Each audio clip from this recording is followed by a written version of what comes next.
Buenas tardes a todos. Obviamente para nosotros como facultad es un gusto poder dar comienzo a este segundo módulo de lo que tiene que ver con experiencias docentes. Un primer módulo al que le debemos la mesa redonda por la particularidad de que alguno de sus integrantes no podía estar y que seguramente se complemente con la mesa redonda que tenga este módulo. Para quienes no participaron de aquel, el comienzo fue con Jorge Lombardi, participó también Gustavo Aspiazu, Eduardo Cribos y Roberto Igonikov. Este segundo módulo que empieza hoy con la presencia y la participación de Viviana Japosnik se complementa con el arquitecto Néstor Bono, con el arquitecto Enrique Vares y con el arquitecto Hugo Olivieri. El inicio de este módulo a través de Viviana Japosnik, viendo las caras de cada uno de ustedes, la presentación prácticamente es una formalidad porque todos la conocen. Viviana ha sido profesora de arquitectura en esta facultad, del taller de arquitectura, ha sido profesora en el taller de comunicación, ha sido profesora en los talleres de sistema de representación y ha sido básicamente la formadora de muchos de los que están acá y de gran parte del cuerpo docente de lo que tiene que ver con el área de conocimiento, básicamente de comunicación, pero también de arquitectura. Viviana Japosnik ha sido directora de uno de los espacios de investigación de esta facultad, ha dirigido distintos proyectos de investigación, ha dirigido distintos proyectos de extensión y tiene una larga y prestigiosa carrera en nuestra facultad y es parte de los fundamentos en donde se basa esta idea de experiencias docentes. De distintos profesores que por una determinada edad y una formalidad que establece el sistema universitario no están en forma sistemática a cargo de la docencia de grado o de la docencia de posgrado, pero que es una instancia en la que la facultad tiene que generar los mecanismos que sean posibles para poder seguir teniendo una participación que siga aportando a la construcción de la facultad en general y a la formación docente en particular. Viviana en ese sentido es un referente, como lo dije anteriormente, y me parece que es un espacio que hay que, más allá de que nos dé una cierta desazón, la cantidad de personas, no es obviamente la cantidad de personas que nosotros esperábamos cuando ideamos esta lógica, que bien vale decirles a cada uno que la lógica que nosotros ideamos era totalmente diferente a esta, era simplemente charlas individuales y que el propio entusiasmo de los distintos actores cuando fueron convocados se fue transformando en esta formalización de módulos, de mesa redonda, de seminarios que puedan acreditarse a la carrera y distintas situaciones que nosotros ni siquiera habíamos pensado y que gran parte de esta iniciativa está dada justamente en todos los actores que se han invitado a participar. Así que simplemente agradecerle a cada uno de ustedes la presencia y el poder garantizar que estas situaciones se estén desarrollando. Nosotros intentaremos, mediante todos los mecanismos que sean posibles, seguir con la difusión y ampliando las posibilidades para que esta experiencia se conozca. Y si no prospera esa idea, también buscaremos los mecanismos mediante la filmación y mediante instancias y mediante mesa redonda y mediante publicaciones de lo realizado para tratar de que estas estrategias derramen en la mayor cantidad de gente posible en pos de esa formación docente continua que creo que la facultad tiene que generar en pos de su propio fortalecimiento. Así que básicamente dejarlo con Viviana y nuevamente agradecerles a ustedes y agradecerle a Viviana la predisposición desde un primer momento a participar de esta iniciativa. Muchas gracias. Yo me voy a sentar acá en tu lugar.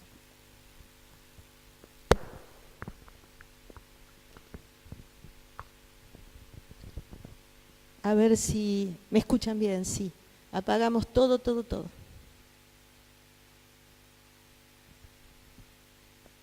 En particular, si bien Gustavo enunció en qué instancias del contenido curricular yo me he manejado en esta facultad, cuando se me planteó esta invitación, se me había planteado que hablara sobre morfología urbana. En realidad no es morfología urbana, pero sí opté por tomar un tema que encuadra dentro del marco conceptual del área comunicación y de la materia comunicación y de un nivel que podríamos llamar el tercer nivel de comunicación. Como lo pensé dirigido a la formación docente, por eso voy y vengo un poco por el pretender descender también cuestiones que hacen a la enseñanza, aprendizaje, desde nuestra materia y desde el marco conceptual de nuestra propuesta. El tema se modificó y bueno, se llamó así: ciudad, formas, usos, significados. Por supuesto, antes que nada, una postura introductoria para quienes me conocen y quienes no.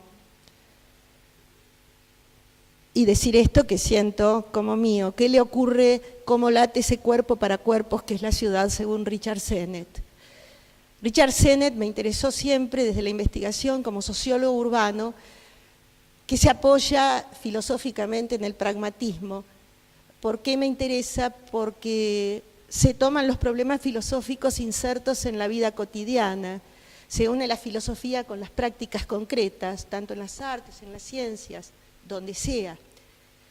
Y sobre todo porque él se desafía planteando los nexos sociales en el entorno urbano y los efectos de la vida urbana en los individuos. Es decir, la ciudad no está sola, es la gente la que la hace, la gente la que la reclama.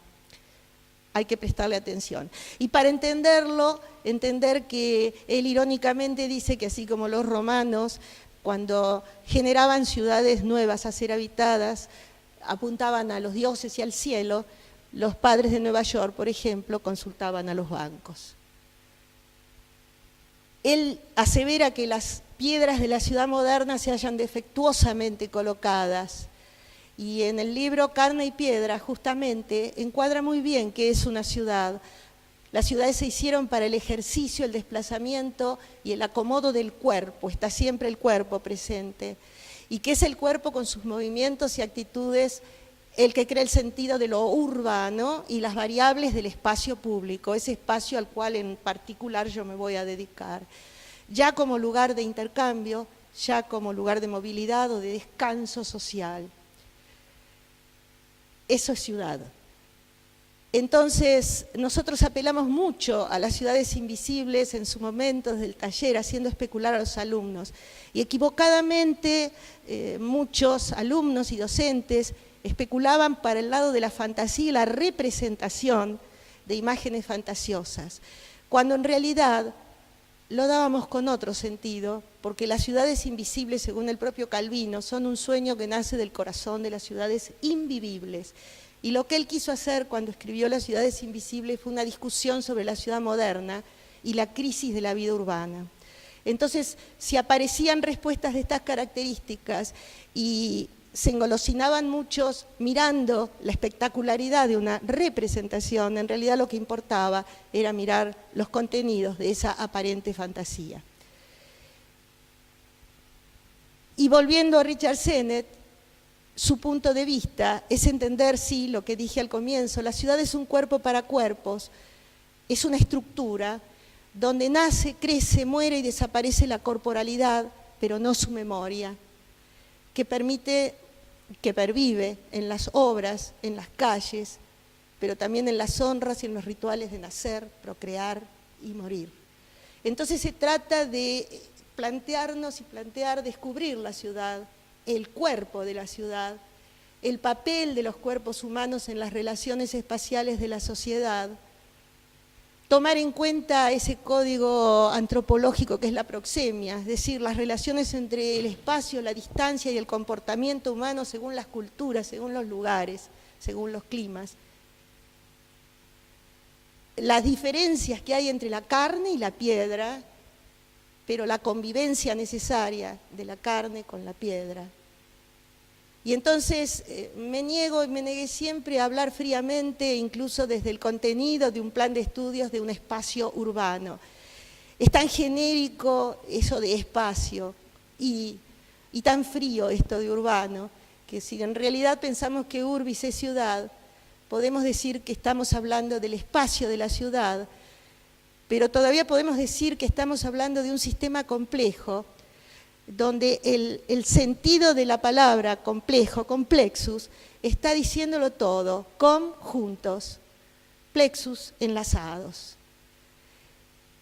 Y que se trata nada más que de una comunidad grande, porque es lo que la especie pide y es lo que la ciudad ofrece. Los humanos tienden a juntarse y a vivir comunitariamente, vivir juntos como especie es un reclamo, pero que sí está armada por un gran número de partes que interactúan de una manera no simple y en todas las escalas.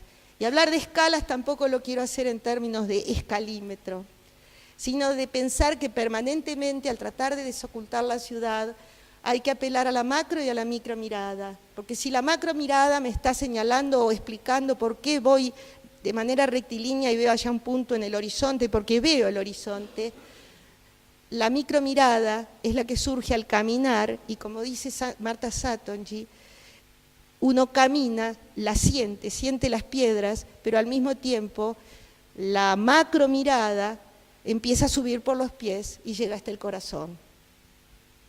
Ambas se complementan.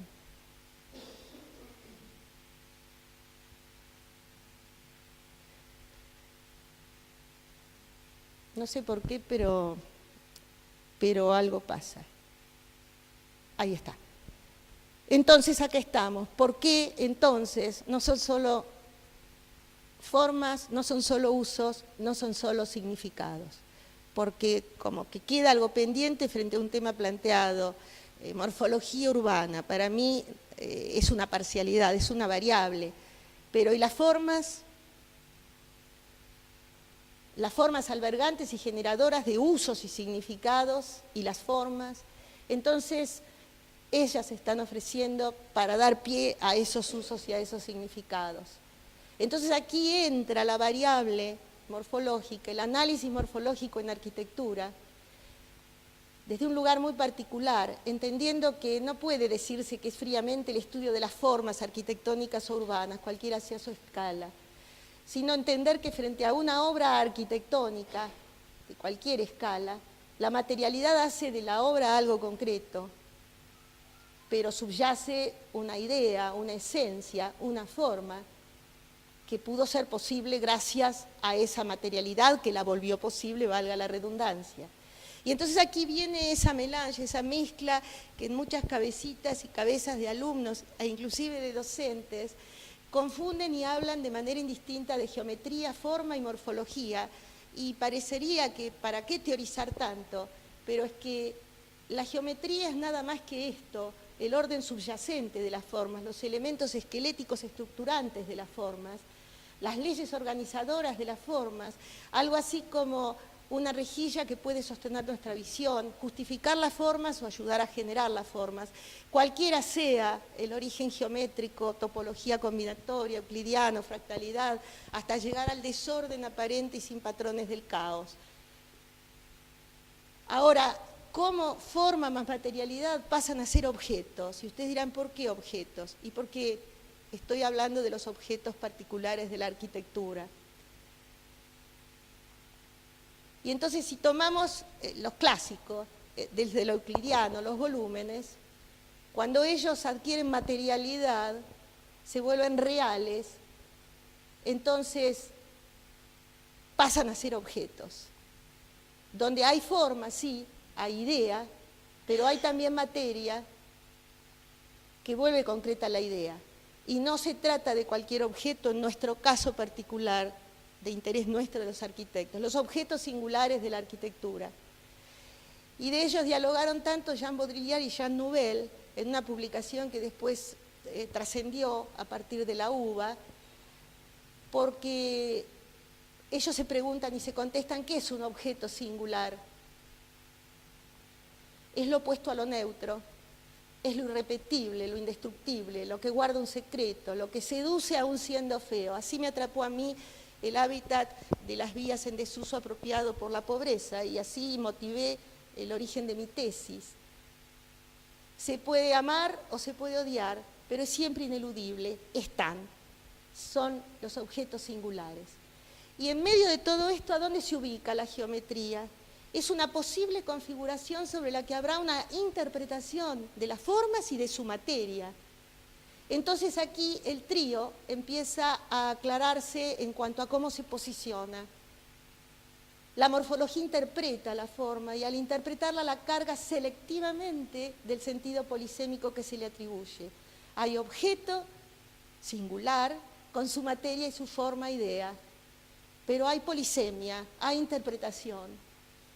Y después podrán haber todas esas interpretaciones, se abren, se cierran las formas, qué escala tienen vínculos, tendones que las vinculan, la totalidad a la parte, sí, son especulaciones complementarias. El color y la forma, dándoles peso, la forma y el material, haciendo que una forma se convierta casi en virtual por desmaterializada, o se vuelva tan pesada y tan roja porque es de ladrillos, pero siguen siendo cilindros. Es decir, que se trata de interpretación. Volviendo a la ciudad, mi planteo es develar la ciudad y explorarla, pero desde una exploración selectiva. No exploramos todo, exploramos porque estamos improntados por esto que somos, arquitectos. Dinámica, porque elaboramos permanentemente, evocando, combinando, generando el engrama. Tensa, porque no puede tener nunca fría objetividad, proviene de nosotros, humanos. Y prospectiva, obviamente prospectiva, adecuando la conducta al mapa de datos que recibimos en vista a un futuro inmediato que será otro mapa. Y acá viene algo, mapa, mapeo, tan de moda en este momento en que se cree que estamos hablando de los mapas y los layers y las capas, como si hubiéramos descubierto el mundo. Y este planteo de la exploración lo hizo Gastón Breyer en el año 74, entre el 74 y el 76, cuando antes de que nos echaran estuvimos todos en esta facultad. Y si bien el mapa es una representación selectiva, es esquemática y simbólica, y lo era de la superficie de la Tierra, pero pasaba a un plano y tenía una escala. Y bueno, y nosotros los arquitectos apelaríamos en todo caso a los mapas, pero ¿qué dicen de otro modo particular? Entonces poner en el mapa sería para el alumno hacer la lámina eventualmente, porque sería la inclusión de lo visible buscando estrategias basadas en una teoría. Tiene que haber teoría debajo del mapa que exprese qué cosa, esa interpretación, esa polisemia, que implique de todos modos comunicación, porque el mapa tiene que decir y ser leído. Entonces, hablar de mapas implica entender que los mapas deben cumplir una misión significativa, y por eso ahora se habla tanto de mapas y capas, explicar una historia, una idea, una situación. Y hay una amplia gama de temas en cada una de esas capas, los layers, que tratan de personas, de objetos, de materialidades urbanas, de la vida en última instancia. Y este, por ejemplo, bueno, fue un mapa por el cual yo anuncié de qué iba a hablar. Y con la dupla territorios y mapas también vuelve a especular Jean Baudrillard, jugando con las palabras y entendiendo que, apoyándose en una fábula de Borges que no voy a repetir, que repetir cuando uno está sobre un territorio, exactamente la réplica del territorio, es tirar los papeles a los desiertos, porque no sirve para nada. Que desde los creativos que trabajamos y trabajan con mapas en cualquier disciplina, los mapas deben preceder a los territorios y permitir fundar los territorios. Estos somos los arquitectos. Este posicionamiento que quise hacer lo hago desde un origen formativo, docente profesional, el mío, donde desarrollo una postura docente que estaba implícita en mis cátedras, en este caso frente a la ciudad y su comprensión, donde es indispensable comunicar el resultado de dicha comprensión, le quitamos la frialdad y la superficialidad a la palabra comunicación, porque el comunicar forma parte del entender y del decir, y no lo hacemos por mera formalidad comunicacional, nosotros los arquitectos, sino para hablar con nosotros mismos de esa conclusión útil eventualmente para una posterior intervención, en este caso de la ciudad, desde la arquitectura y en sus distintas escalas. Siempre para comunicarnos con el otro, para poner en común con quien sea el destinatario, antes y después del mapa. ¿Y todo lo anterior para qué? Yo me lo planteé antes de venir y lo agregué. Para contribuir a la adquisición de un saber, pero que es un saber arquitectónico. Estamos en la Facultad de Arquitectura y desde aquí intentamos enseñar y aprender. Un saber arquitectónico que tiene un destinatario en este ámbito, que es el alumno de arquitectura, del cual quiero rescatar el origen de la palabra, que es nada más que el participio pasivo del verbo alere, latín, pero que significa todo esto. Es alimentarse, es alimentar, es sostener un discurso, es fortalecer. ¿Qué cosa? Un saber arquitectónico, que es en todo caso el bagaje con el que el alumno que egresa tendría que llevar con él. Y lo que yo voy a hacer es ir pasando, no rápidamente porque no se asusten, no voy a describir ciudades y siempre voy a tratar de culminar con mi interpretación de ese sector, de ese foco urbano, de eso que a mí me sorprendió y me impactó.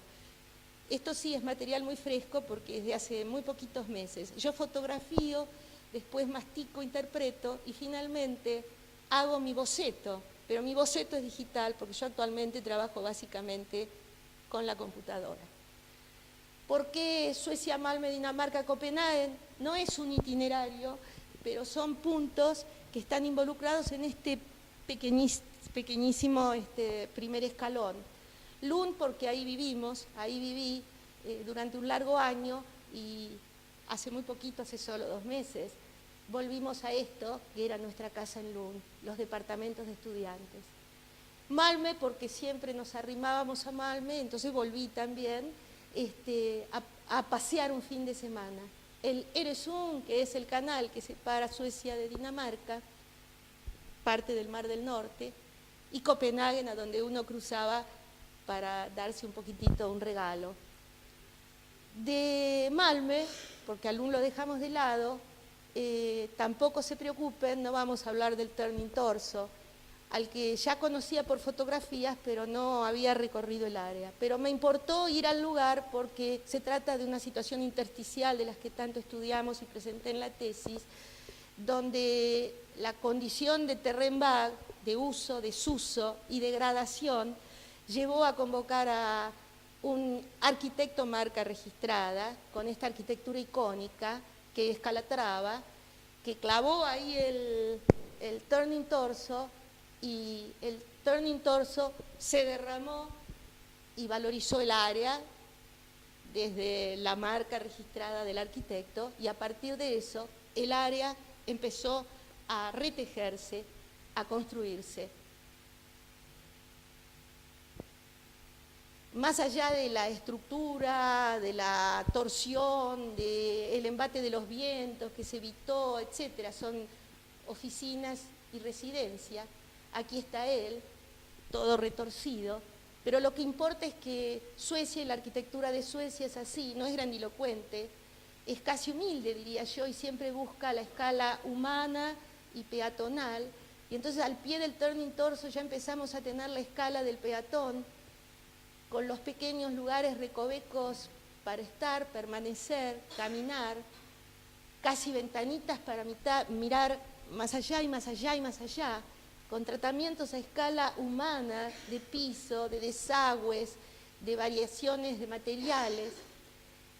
El torso mismo restringió su área de implantación a un pequeño laguito que no hace más que retomar el tema del agua, que está un poco más allá, en el borde, donde está el Öresund, el canal, y de alguna manera el torso empieza a derramar, y valga la metáfora del agua, generando pequeños recorridos casi barriales, donde lo que sorprende y gusta es la condición íntima que va creando en cada uno de esos espacios, de escalas de cochecitos, de gente jugando, a pesar del frío que hacía.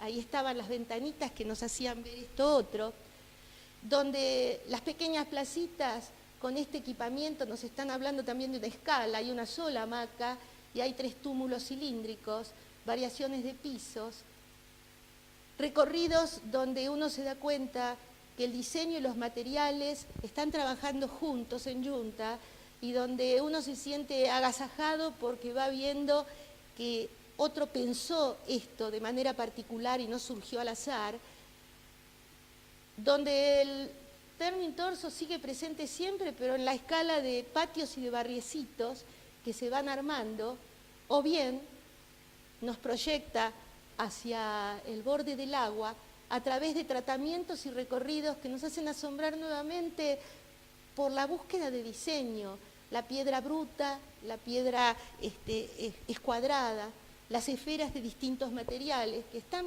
porque sí o para alegrarnos el recorrido, hasta ir llegando a un borde que ahora es un espacio de ocio y que era el borde portuario más degradado, donde hay brazos que se extienden como muelles hacia el agua o hay espacios miradores. Y estos son los patiecitos que se van armando con pequeña escala, nada pasa de más de 4 niveles.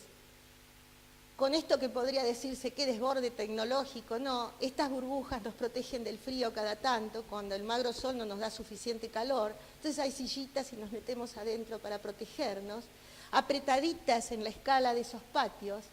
Hacia el otro lado, el gran mirador o descanso para desentumecerse los pies, porque son grandes distancias. Los más importantes e imponentes de los departamentos que nacen a partir de esta intervención, que son los más lujosos, entre comillas, para los suecos, porque miran al mar, el recorrido del borde, y estos son los patiecitos donde la búsqueda del material y de la resolución de cada cachito de piso que vamos pisando, de cada ángulo, de cada esquina, nos está hablando de que todo era importante y todo había que pensarlo.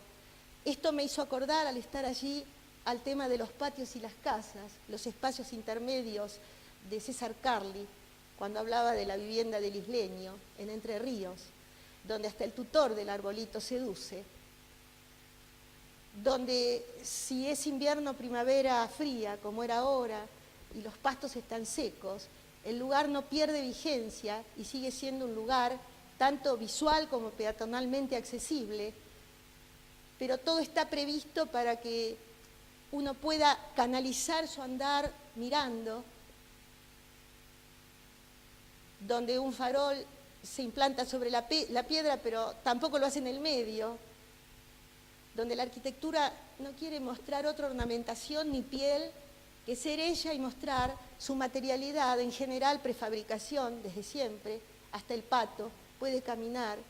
Cada línea, cada detalle ha sido motivo de estudio, sea una cuestión de equipamiento urbano, mobiliario urbano, o sea una cuestión de infraestructura, donde difícilmente ocurre un accidente automovilístico, porque todos están y estamos resguardados, y donde osa aparecer el auto al pie de una vivienda, ya tengo vedado el pasar como peatón.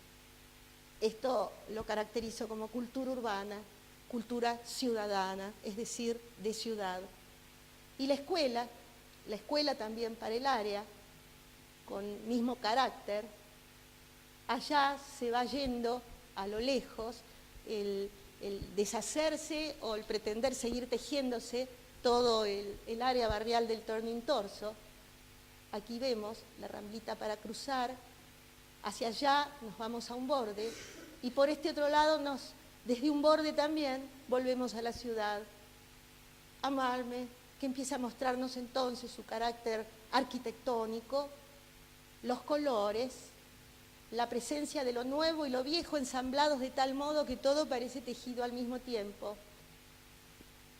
La escala que sigue siendo tan de los suecos, tan urbana y tan doméstica, que el parador, para protegerse de algún sol más de verano, es una escultura y donde el pescador con su balde y su banco puede seguir pescando, hasta llegar a la peatonal, a la vera de la plaza y en el propio centro, donde también dan ganas de abrazarse con alguno de los músicos, colgarse de su brazo y avanzar con ellos por la calle peatonal. La vieja estación, que ahora es nueva,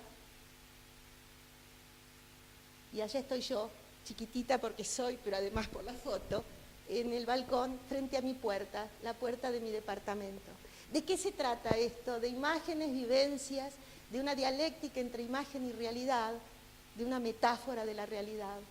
Entonces yo hago mi apunte. Este sería la tapa del apunte. Producción de la ciudad contemporánea, situación intersticial, área portuaria en estado de abandono y degradación, terrenbag, instalaciones obsoletas, y después de golpe, a través del microurbanismo y la acupuntura urbana, trabajada ahí en el lugar, clavando agujas, Calatrava, marca registrada, alarde formal estructural, revalorización del suelo. Esa es la parte que hizo que todo volviera a potenciarse. De alguna manera, la marca registrada, lo global, incidiendo en lo local. Lo local pasa a ser residencial, comercial y de ocio. Entonces, aquí podríamos tener un primer apunte de Suecia, Malmö y el Turning Torso, con el torso que se va derramando hasta llegar al agua. Él, con esa exuberancia tecnológica, constructiva, estructural, la implantación barrial de ese Turning Torso, las plazas barriales y el torso que se ramifica. Suecia, lo dije, no es grandilocuente, el torso solo marcó un inicio, los barriecitos y las plazas, las placitas, de las inestabilidades, desgarros y roturas al sistema habitable que se logró. Y del otro lado, el Öresund, Malmö, Suecia, y de la degradación al ocio y a disfrutar del sol, el efecto torso. Nos vamos pasando por este borde, el mercado, la escuela y borde, borde, borde. Hacia el otro lado, del torso a la ciudad, Malmö, Malmö, Malmö, Malmö, hasta llegar a los músicos de chapa.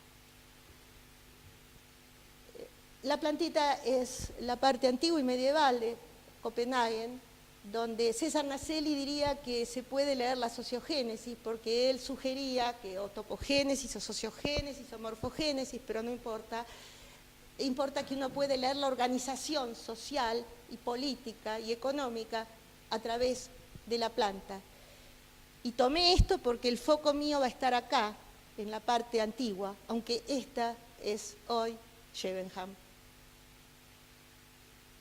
Con sus pequeñas placitas, con bufones, con reyes, con gnomos, pequeñas, sombrías por el hecho del clima, pero tan interesantes y con una escala tan pequeña. Pero antes de llegar a ellas, porque con las placitas esas trabajé, desde aquí descendimos con el tren y nos enfrentamos con esto, con lo viejo y lo nuevo.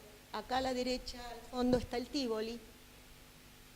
Y entonces la sorpresa de encontrarse con estas placitas, muchas de ellas, con estas esculturas, para mí eran esculturas de piedra y madera, donde tantos nenes trepaban y jugaban, donde a pesar del frío, de la piedra y la madera, se daba la apropiación por parte de los chicos, cumplían con su rol. Esta estampillita que yo pongo acá abajo, alude al tema del itinerario, del itineris, del cual voy a hablar sucintamente en un momentito. Pero lo que me importa es valorizar esto y volver a mirar para atrás y acordarme de los juegos brillantes de colores, de plástico que se ponían y se sacaban, y se sacaron y se pusieron en las placitas platenses. Y acá tenemos otra que podríamos decir, bueno, sí, pero es una fuente seca. No, es también un lugar de juegos. Vamos a ver que hay unas mujeres jinetas que están jineteando sobre las olas, que hay gnomos, que hay bufones, que hasta hay una reina que inicia toda la secuencia circular, que hay un bufón y que si ustedes prestan atención, en el bufón está trepada una nena que a su vez tiene la argolla para agarrarse de las columnas que marcan un poco el ingreso a esa pequeña placita, más allá de la cual está la ciudad o se retoma con el tema de la ciudad.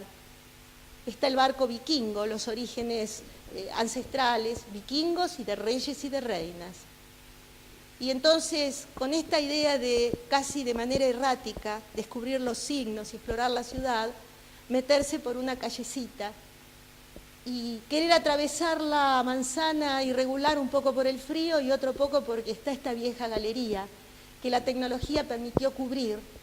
Y entonces, bueno, este cine interior que dice Calvino que llevamos siempre en nuestra cabeza, me hizo empezar a especular con la cubierta de la galería desde el contenido y el significado del concepto de límite.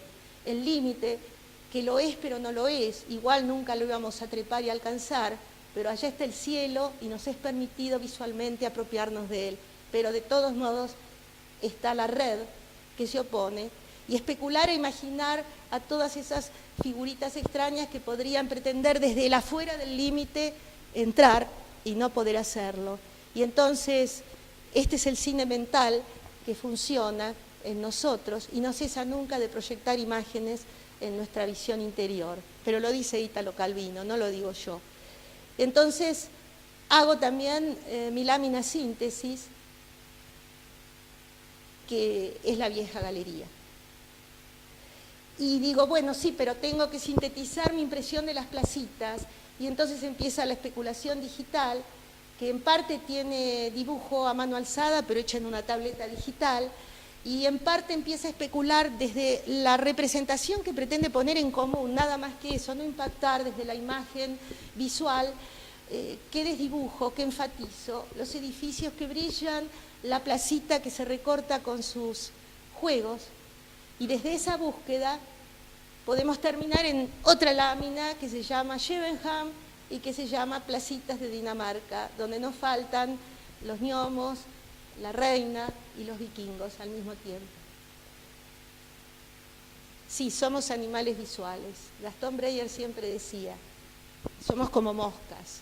Miramos primero y después decimos que cómodo, después dijimos que cómodo aquel sofá, pero después nos sentamos, lo vemos. Entonces vamos a recorrer así rápido y violentamente otros focos urbanos de interés, otros itinerarios y otros límites, pero aclarándonos un poquitito el concepto de límite y de itinerario. El arquitecto alemán Oswald Matthias Ungers identificó esta conceptualización. Percibimos la ciudad a través de imágenes, metáforas, modelos, signos, símbolos, alegorías. La verdad corresponde a lo que nuestra imaginación percibe como tal. Frase esta que explica la de Jorge Luis Borges: la ciudad que vemos no existe, y él además no la veía. Posicionamiento. Yo hablé insistentemente de itinerario. Lo insistía frente a los alumnos, tuve bastantes controversias porque hubo un tiempo en que se me prohibió utilizar la palabra, no voy a ahondar, pero tiene tanto contenido, porque es una palabra concepto relacionada con caminos, y es la descripción de un camino expresando los lugares, apropiación, por los que se pasa o se ha de pasar.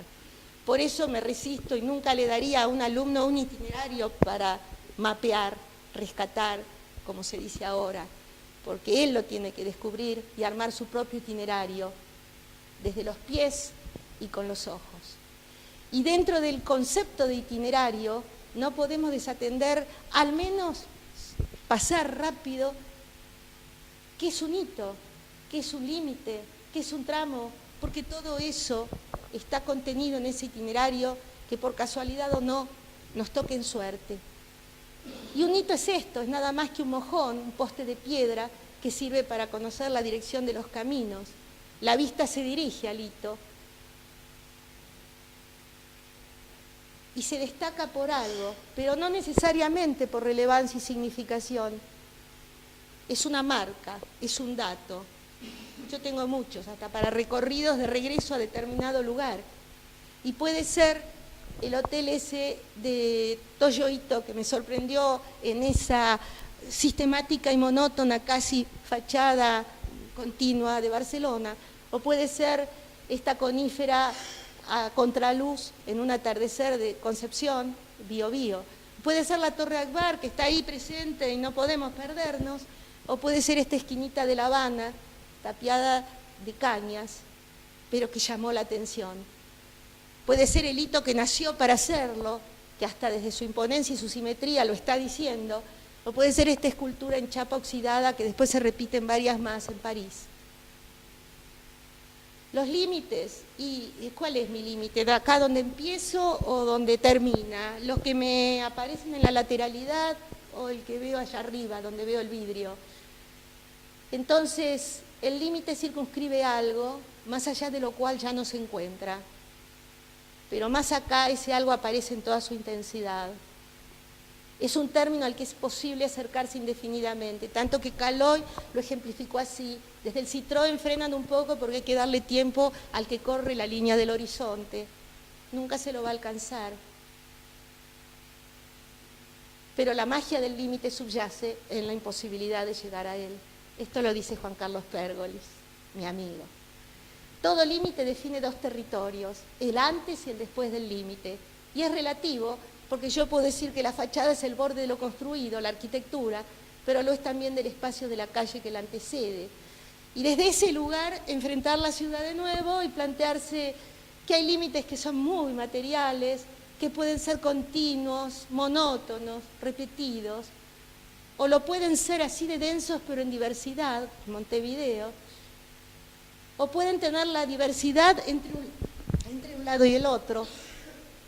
Pueden ser tan virtuales como que miro para arriba y la red de cables me forman esa pantalla. ¿Es inicial o es final? Cuando llego al arco o si parto del arco y vengo al revés.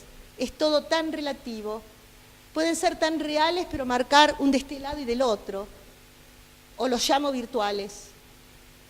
O son horizontales o verticales, o son porosos, o son superiores. ¿Qué los llamaríamos, materiales o virtuales? Son preguntas que me gusta o me gustaría que se hicieran los alumnos al tomar determinaciones y decisiones, herméticos de todos modos. Límites, límites. Son todo esto y mucho más. Y con los tramos es un dibujito nada más. Puede ser tan continuo de este modo como de este otro. Puede tener un hito al comienzo y puede deshacerse deshilachado al final o al comienzo. Puede tener puntos de inflexión, puede tener cambios de signo. Y esto va generando tramos en mi recorrido. Puede haber un hito en el medio y un cambio además de carácter del recorrido. Y lo puedo expresar con color, la intensidad o la debilidad del tramo.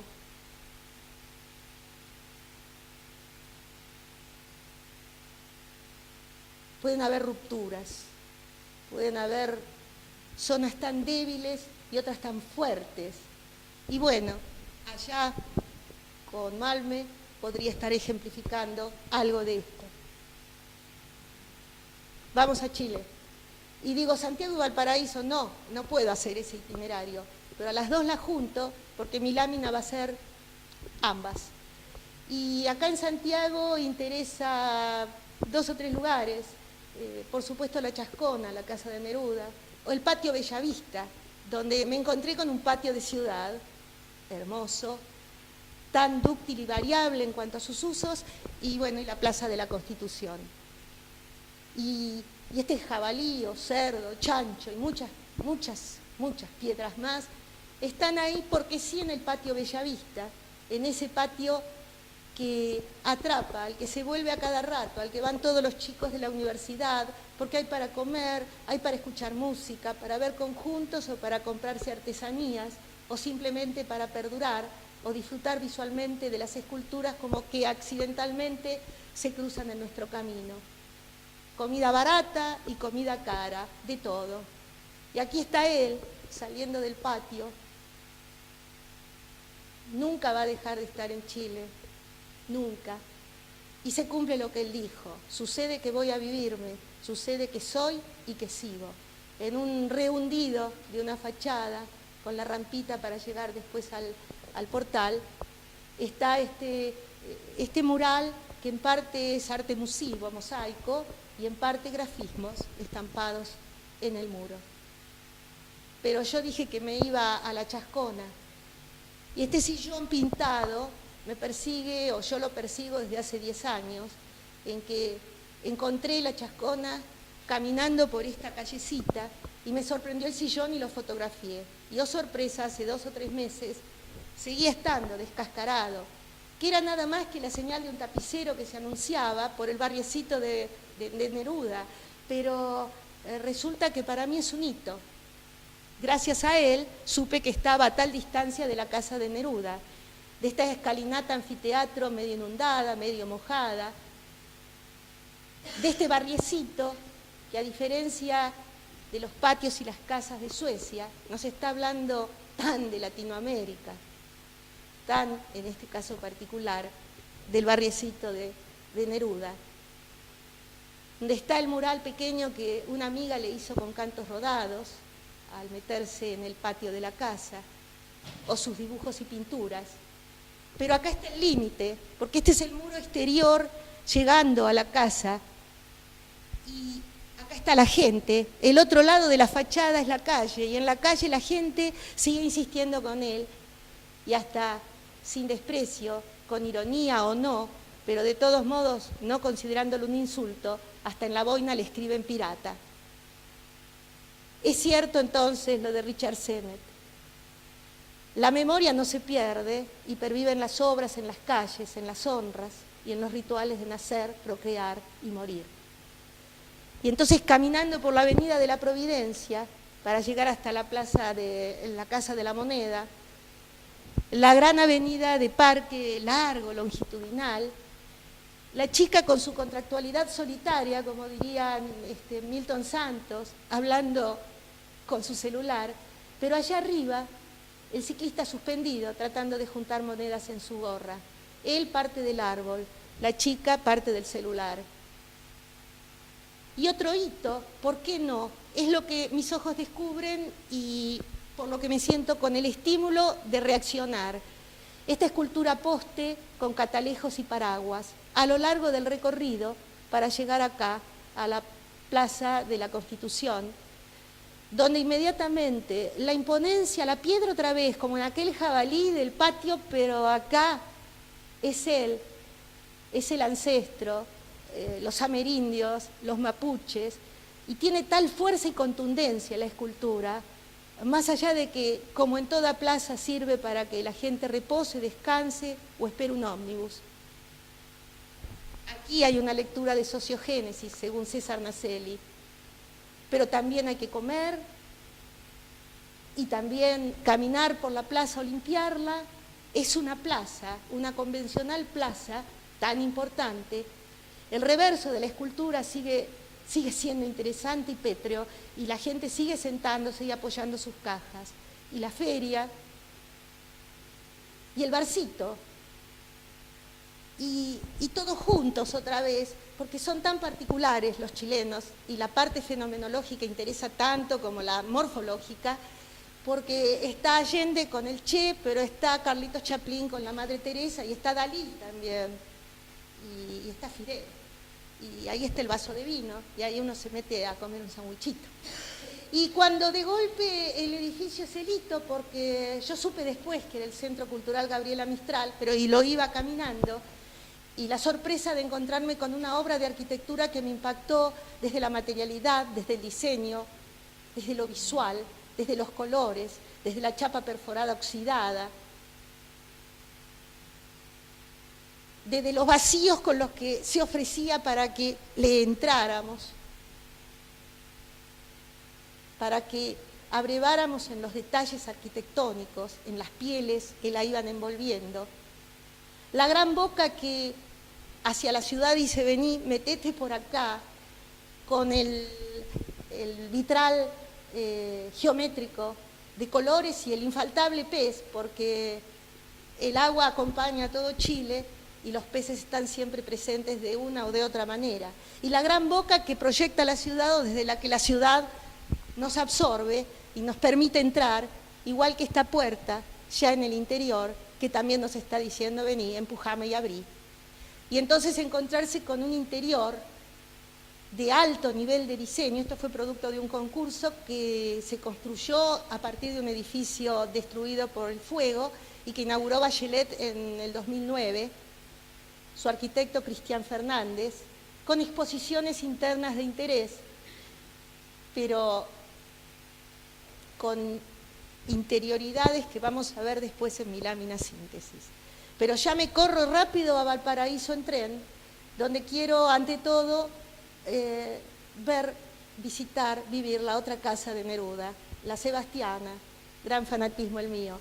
Pero es la sorpresa de la ciudad, otra ciudad, donde una topografía define mucho, aunque en Chile precordillera y cordillera lo hacen siempre, y donde topografía, topogénesis, se junta con escaleras, se junta con el color, y nos está ofreciendo esto. Acá nos bajamos del tren para tratar de llegar a la Sebastiana.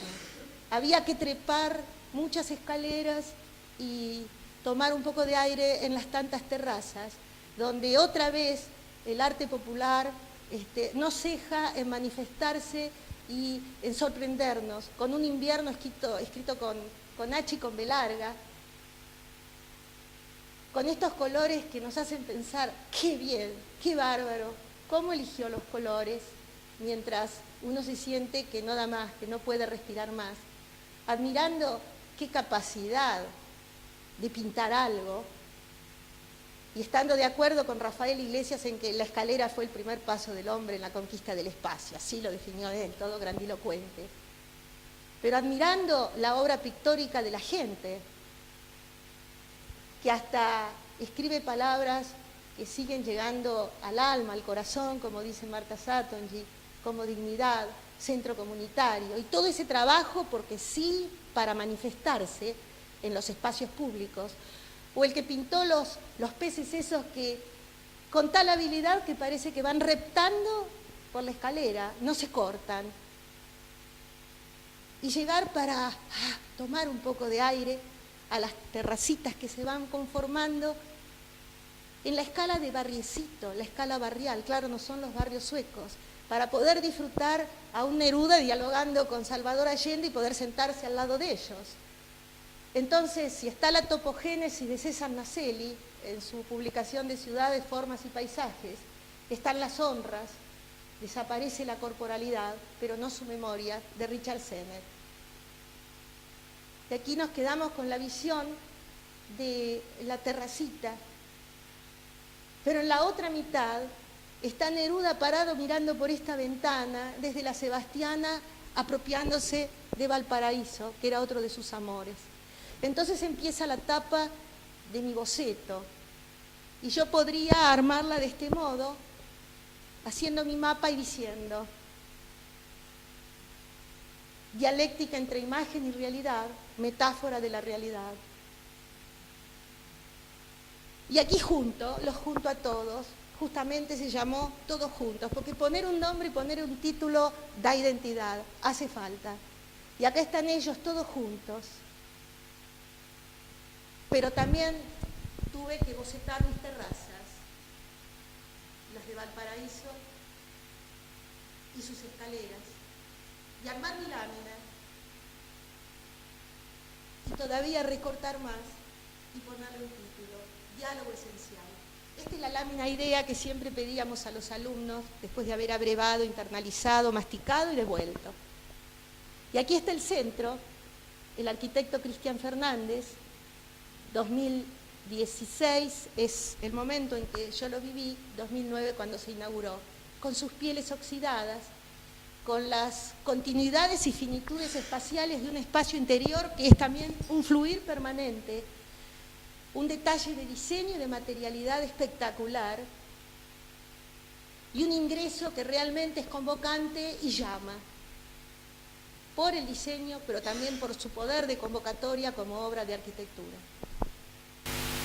Pienso que todos estamos ciegos. Somos ciegos que pueden ver, pero que no miran. Y sí, lo dice José Saramago, nosotros lo hemos repetido tanto. Chicos, caminen por ver.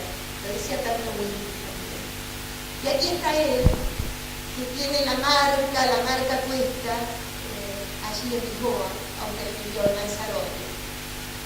Entonces, mi pantallazo lámina de Portugal-Lisboa, hace poquito esto, junta Saramago, Lanzarote, murallas, pilotes, color, río Tajo, ciudad amable y colorida, como una síntesis de la impresión que ella me causó a mí.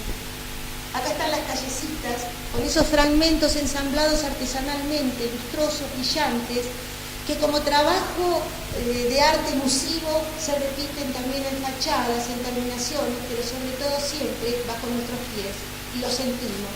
A veces nos patinamos, de tan brillantes y gastados que están. Las callecitas perpendiculares al río Tajo, al borde, o los restos, son 7 montículos que van teniendo restos de la muralla que envolvía la ciudad vieja. El borde, con su marcada pintura, el arco desde una de las perpendiculares, decir, bueno, ese es mi límite o lo paso y me voy al agua. Las calles ornamentadas, siempre con el mismo trabajo artesanal, y hasta la zapatería, que se tomó el trabajo de trabajar coherente con todo este contexto inmediato y promocionar el producto, los zapatos, a través de este ensamble de mosaicos cerámicos. Y subir y bajar, claro, porque hay también topografía que obedecer, o encontrarse con el juego doble de las viejas barandas y estas nuevas en chapa pintada de rojo, que llaman la atención desde lo estético, y ya las vamos a retomar, o sentirse atrapado por el desasosiego pintado con tal carácter erótico en esta fachada. Son hitos, son datos. Y por supuesto, él está en todas partes también, ¿no? ¿A dónde no va a estar John Lennon y va a servir para juntar unas monedas, como está viviente, aquí también en las callecitas de Lisboa? Entonces aquí aparece una síntesis que pretende juntar esto primero que relaté. Y lo tipográfico aparece, sí, pero los colores también. Entonces, Lisboa, ciudad hospitalaria, pintoresca, repetido infinidad de veces. Y bueno, acá está él en la casa de los ricos. Los ricos son esas púas, esas puntas de diamantes, que en realidad fueron hechas en la fachada de esto que iba a ser solo la fundación, pero resultó ser museo también porque se encontraban murallas, hizo un cambio, desformarlo, y emula las fachadas de villas poderosas italianas, y acá fue por supuesto la mansión de un poderoso portugués. Después fue saladero de bacalao, cortinas, mosaico, bacalao, y finalmente la Fundación Saramago, con un excelente encargue arquitectónico, un espacio comprimido pero que fluye verticalmente, instaló la fundación y en el final el escritorio de Saramago, que no llegó a ocupar porque se lo vio antes. Y aquí está el olivo, ahí están las cenizas. El olivo le llevó su cruda como un hijo del olivo de Lanzarote, y puso la mitad de las cenizas, la otra mitad la dejó. Y acá está en el interior la maqueta de la casa de los ricos y la planta con el borde de muralla que encontraron allí, cosa que ahora podemos recorrer.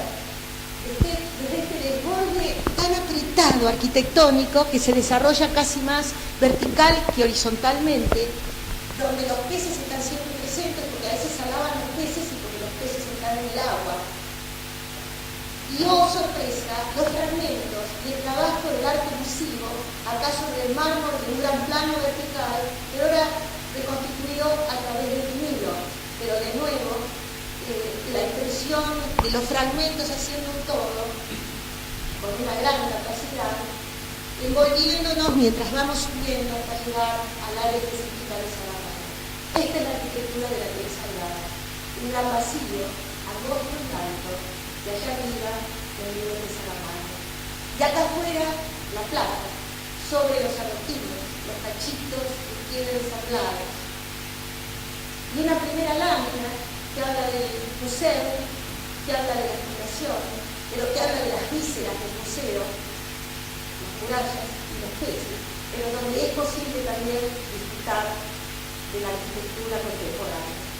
Eso pretendo decir ahí, pero no podía dejar de lado la razón de ser de la visita, indicada simplemente por un taxista que dijo no dejen de venir.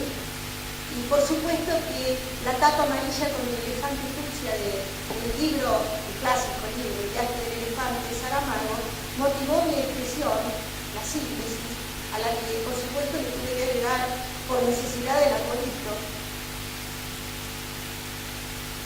¿Y qué pasó?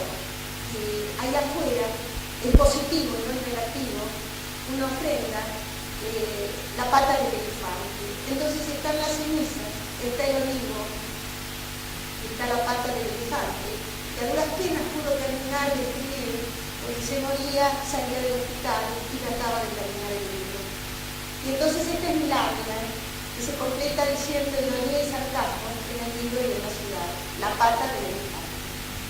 Es decir, descubrir, sorprender, desocultar, aprender y aprender. Eso es lo que yo entiendo hay que hacer con la ciudad. Esto es esa barandita que era el límite de una pequeña plaza donde una esquina con un cartel llamó la atención. Y yo siempre digo, las sorpresas que deparan las esquinas. No es casual que hiciéramos recorrer a los chicos de Comunicación 3 la problemática de las esquinas cuando trataban de entender y explorar la ciudad. Las sorpresas que deparan las esquinas, porque en esta plaza, hacia allá, se refleja en un vidrio, había un banco, el Banco de Portugal, que invitaba desde un cartel a visitar una exposición. Breve reflexión sobre las esquinas. ¿Qué es una esquina? Es función del trazado urbano, claro, es el encuentro de calle con calle. Pero es un dispositivo geométrico que todo lo calcula menos el azar. El azar hizo que yo entrara a esta exposición que van a ver. La esquina es su propia tradición y sus renovaciones, cambia siempre. Algunas esquinas distan de ser inmóviles y sin que sus líneas no se modifiquen el entorno sobre las que expresa en la percepción que tenemos. Y dejamos de ser itinerantes, dejamos el itinerario, porque nos volvemos con una mirada radiante que trata de rodear todo lo que nos rodea. Y entonces ya no pueden ser puramente los volúmenes con alturas genéricas o no, escala, colores, vacíos y llenos, sino que cada uno significa y alude a un uso, a una potencial apropiación como la que yo hice en esa exposición. Y entonces la esquina pasa a ser este tipo de representación, de imagen visual que parece mostrar polos más fuertes y atractores, o de limitarse, con miradas implícitas o centrífugas. O puede ser esta otra manera de entenderla, donde el señor que manda el semáforo canaliza las velocidades alternas provocadas así, según las luces, para autos y peatones, y pretender entonces decir que la esquina es esto, y que es esto. Pero bueno, la esquina es naturalmente urbana, digo yo, equivalente de los árboles o los montículos de otros paisajes no culturales sino naturales. Nunca se contempla de manera igual una esquina en dos ocasiones. Algo interviene siempre, la hora del día, por ejemplo, ¿no? La carga de voluntades personales, los demasiados automóviles, la gente que la oscuridad huye. La esquina es móvil y es inmóvil, es lleno y es vacío, es arquitectura y es gente, es ciudad en última instancia. Y entonces me meto en la panza, en un paralelepípedo que estaba implantado dentro del gran hall del museo. Museo, banco, porque abajo se exhibían cuestiones monetarias, funcionaba el dinero y funcionaba el banco. Pero acá adentro, en este espacio reducido, longitudinal, estaba planteada una exposición que me interesó porque terminaba de explicarme las murallas, las raíces, las vísceras, que habían sido desocultadas ahora al refaccionar este banco, que también se había deteriorado. Y entonces aquí estaban los pilotes. Entonces me encontré explicándome y explicando la ciudad desde las fundaciones, desde lo estructural, donde asombraba bien de la identidad en ese fondo milimetrado cómo habían sido calculadas, diseñadas y puestas las estacas. Me hacía recordar a las raíces de las muelas y los dientes, hincándose y mostrando con ese banner que está ahí atrás, la escala humana y las alturas y los niveles a donde se encaban los pilotes de a donde ocurre la ciudad. Y gran diseño gráfico, gran diseño arquitectónico. Entonces hice mi boceto. Y lo llamé Lisboa, muralla, pilotes, muralla, Lisboa, pero también arquitectura, diseño arquitectónico. Y paso a otros.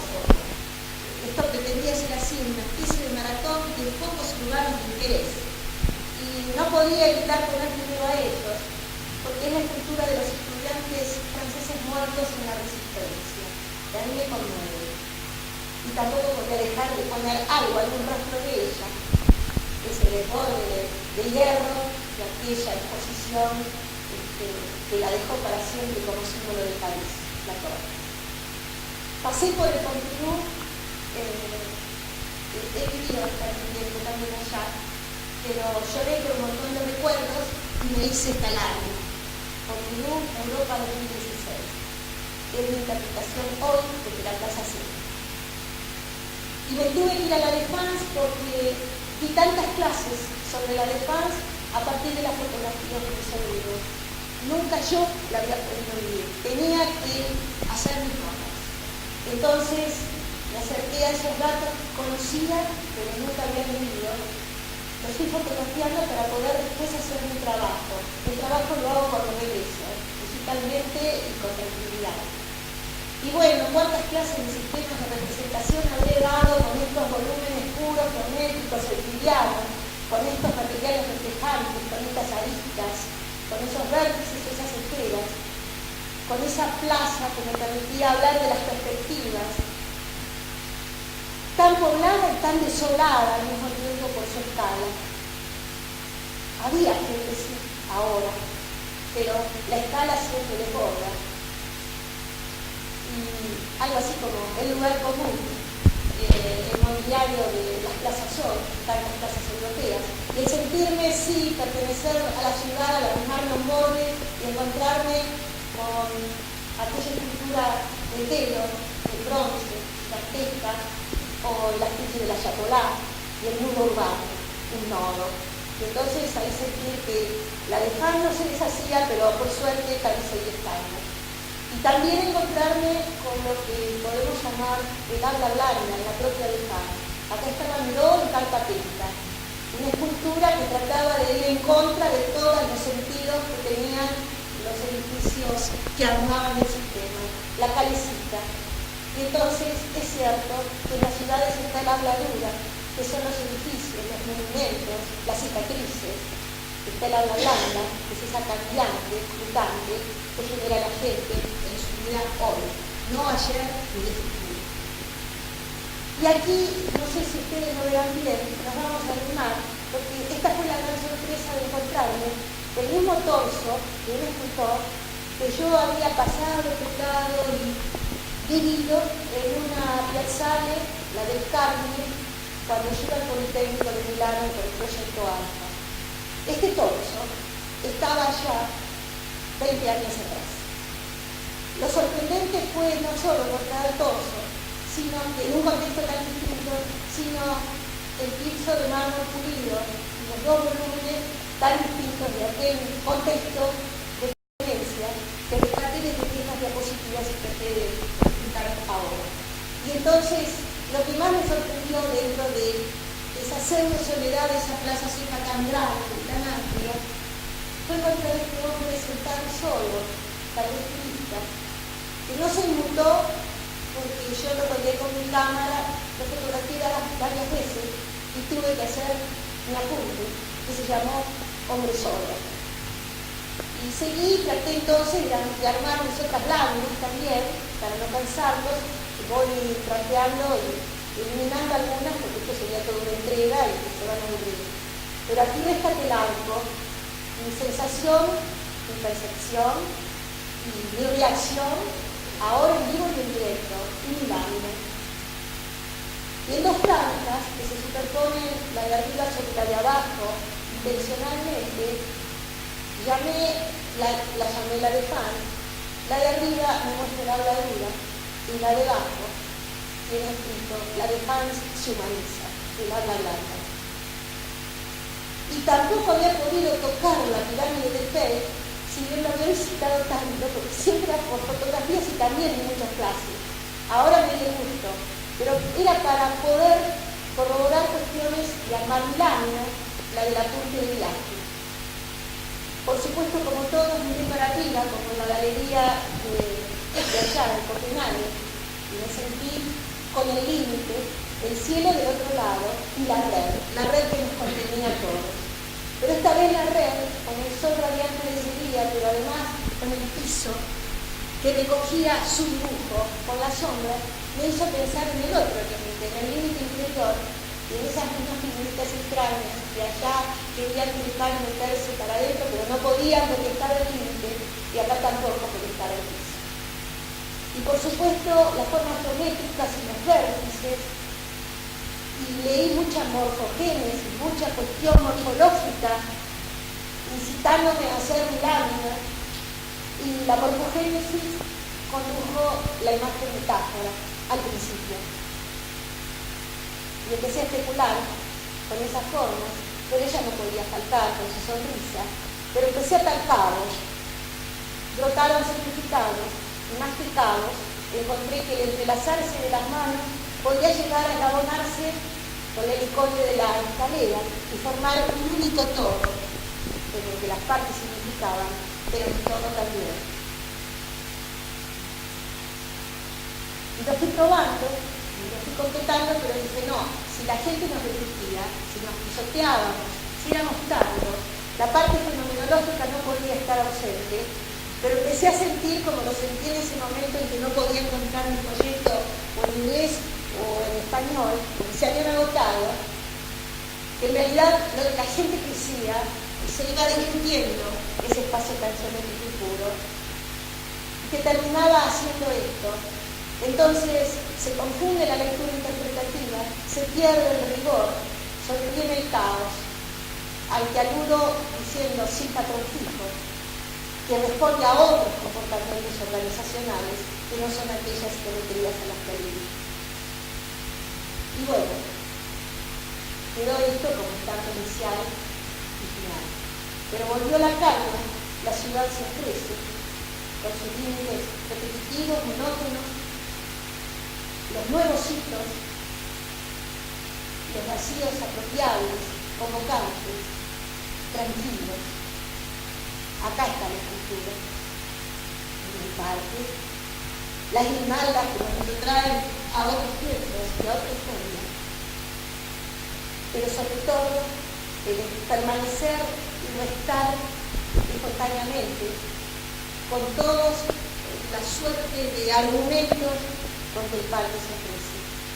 O bien los bancos, la cena entre los árboles, el acebo que quedaba a la izquierda y hacía música, límites, siempre límites para este itinerario errático o no tanto, donde el dibujo en el piso también marca los límites y todos obedecen sin que nadie les diga no, acá no o acá sí, porque una línea es un límite de líneas en el piso, una línea que marca el borde del agua, otra de los canteros, otra de las sillas suficientemente acomodadas, que nadie toca, solo las usan y las aprovechan. Y me sonó a un hormiguero y al recorrido de las hormigas ordenadas sin que nadie las mande, pero encontrando los lugares aptos para caminar. Pero el límite final me ofreció otra vez la ciudad y todavía la protección espontánea de la orquesta me hizo traspasarlo nuevamente y quedarme con la ciudad. Y aquí viene la reminiscencia muy breve, el mismo torso, otro lugar y otra respuesta. Y como tuve que escanear diapositivas, trabajé las imágenes como para desvirtuarlas de últimas, porque eran muy viejas. Pero este era el torso fotografiado allí en la Piazzale del Carmen, en Milán. Y yo iba a trabajar en el estudio de Americo Gioioso, el hijo de Ludovico Gioioso, el autor de La Torre del Asta. Y aquí está el punto, el pequeño cachito que yo recorría para llegar a través de la Piazzale al estudio de Gioioso. Y me voy encontrando con ese volumen que se mete en el medio que es una iglesia pequeña, como es tan estrecho, mirar al cielo nuevamente y sin límites permite casi reconstruir la planta mirando los cielos. Y allá se ve la torrecita de la iglesia, la estrechez de las calles.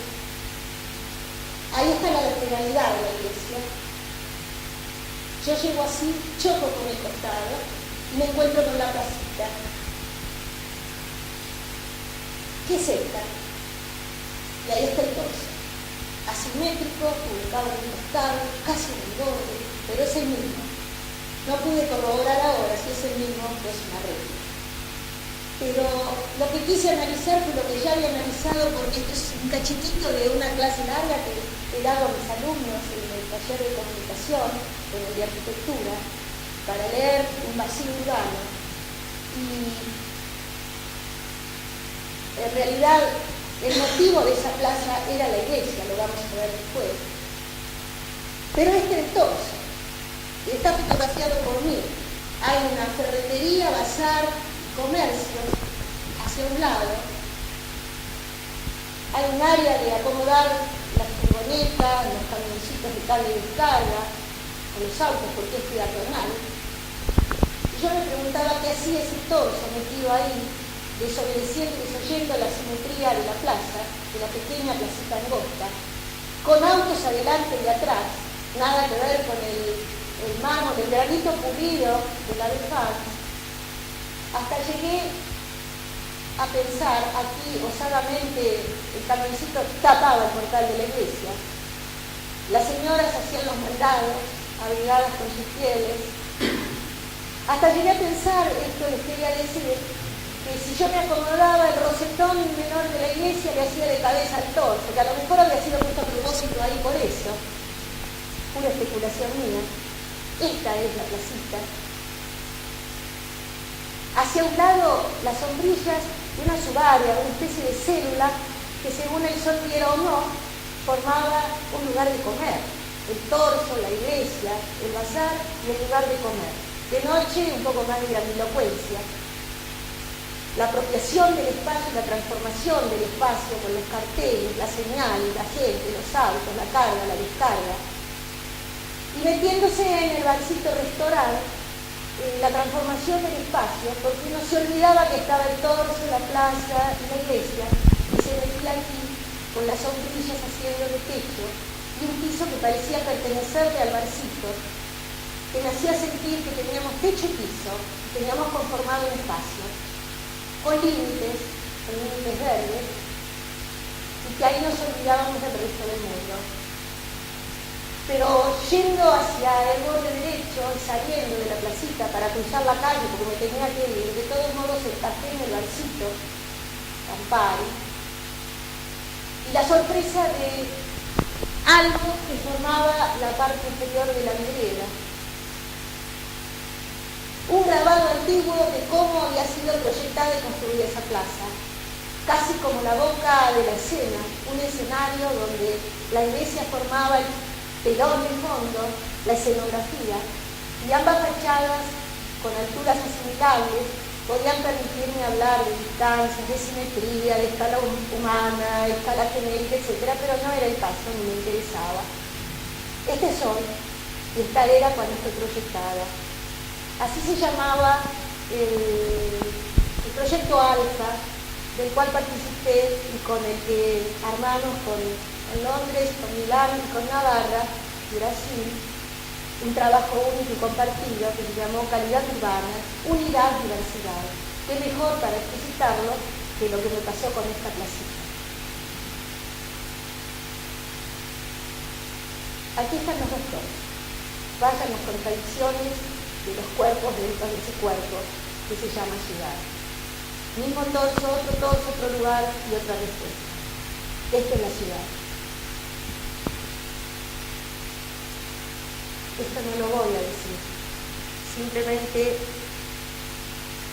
nunca quise que esto significara escuchen y obedezcan. Menos ahora que estoy afuera de esto.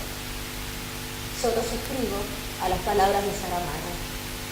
Por ahora, gracias. Y si tuvieran paciencia o no, hay un silloncito muy chiquitito se fue el espacio de Perugia y un dibujito animado hecho por mí, o acá terminamos y les doy las clases. Nada más. ¿Quieren que lo pase o no? ¿Sí? Como quieran.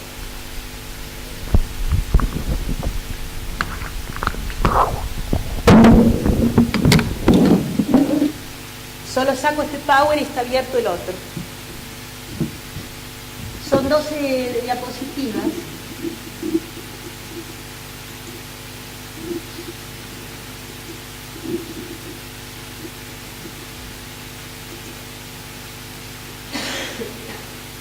Y acá anda Perugia. No. La presentación.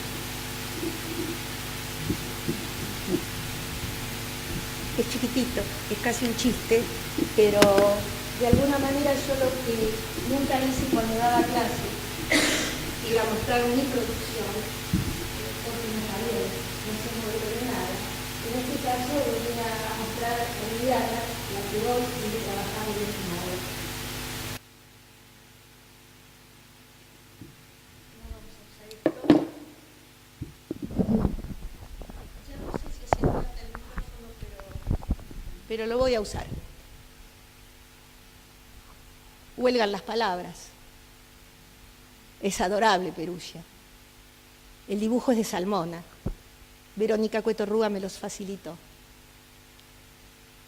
Él la dibujó también, tan abigarrada, tan densa.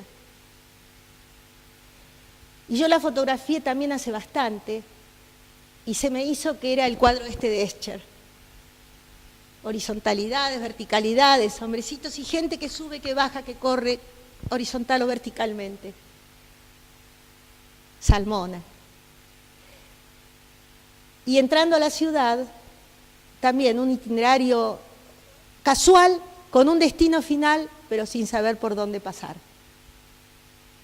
Entrando a la ciudad, mi destino tenía que ser el Conservatorio Musical Morlacchi, a donde mi hija estaba tomando una clase. Entrar a la ciudad, tal cual lo dibujó Salmona, es así. Una textura urbana porosa, rugosa, desgastada, acentuada por la elocuencia de la luz y la inevitable sombra, y una primera sorpresa al acercarse a una vieja plaza en el corazón de la ciudad que después supe que se llamaba 4 de noviembre. Una burbuja.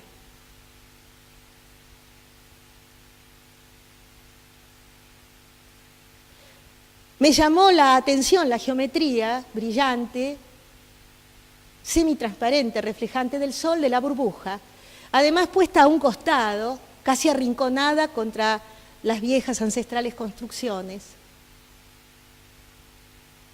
La voluntad de arrimarse, de hurgar, de tocarla y de entender por qué esa burbuja estaba ahí en ese rincón.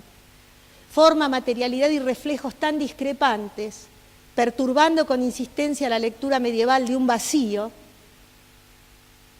lleno envolvente, vacío interior, un lleno interior, mi burbuja, asimetría y tensiones, porque no era lo mismo estar atrás que estar adelante de la burbuja. Claro, en ella se leía, igual que en la propia plaza, eventualmente la geometría, las formas, la morfología, pero no era el motivo del interés.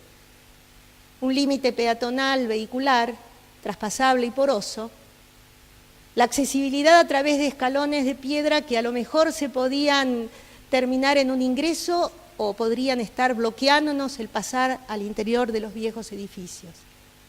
Masas con contundencia histórica y una intrusión. Rugosa y áspera plaza medieval.